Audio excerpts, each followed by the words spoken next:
Okay, we're going to do the bow at the top up here, opposite side to the baby bottle.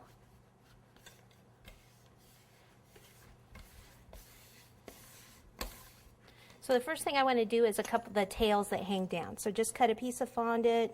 This can be both of the tails. I'm not using a ruler, but usually about a width, an inch wide. It can be a little thinner here at the top for the tails, and then cut in a V shape here at the bottom.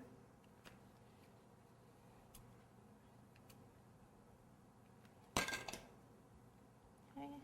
Pinch that at the top.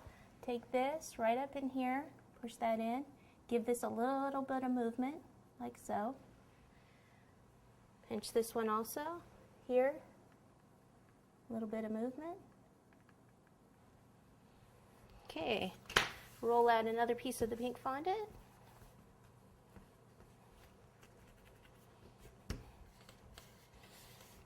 We'll make this just a little bit wider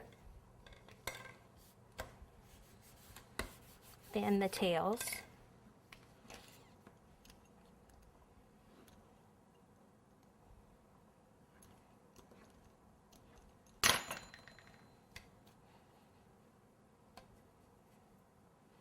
Okay, and I just usually will test it out best by going like this, seeing if I like that size up against here, which I do.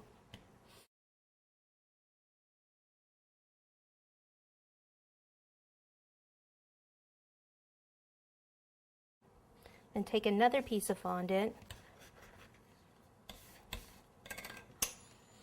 that's a little bit thinner, flip it over, fold both sides in, flip it back over, pinch the bottom,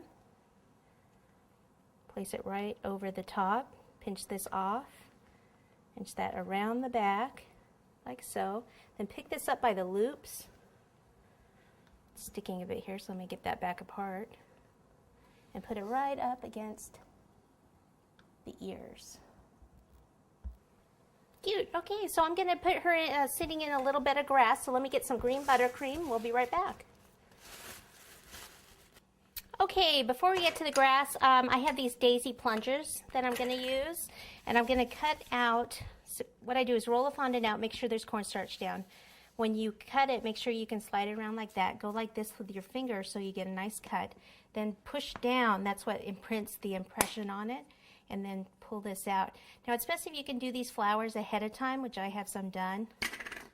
Put them on plastic wrap, so say there's a bunch of plastic wrap on a sheet tray, and just plop it down like that. And then do a smaller size.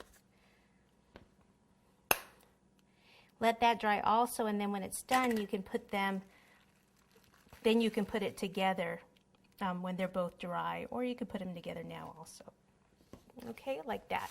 So I'll let that kind of sit off dry for a minute. Like I said, I have some other ones made. But I'm just going to fill in around the bear here, just some green buttercream. And won't go all the way out to the edge of the board. Okay, so there it is. Then I can take this tip that I used for the writing and just do some little sprigs of grass here and there. Or you could use a grass tip too, but why make another bag if you already have this one? So see how, since this one was dry, I could actually prop it up. I just messed up the leaves a little bit, but prop it up like this and it's dry. The pink for the centers, I did these ahead of time, so I forgot to bring that pink. So I'll just show you though with this green. All it is squeezing little balls all the way around the center. And this is a tip number 3. Doesn't matter though, it could be a 2, 3, 4, anywhere around there. So I do this after the flower is dry. And then there we go. So this is a slightly different yellow. Okay, so I think this is a great, like I said, you could turn it into a boy, a girl, a Valentine's thing, you name it.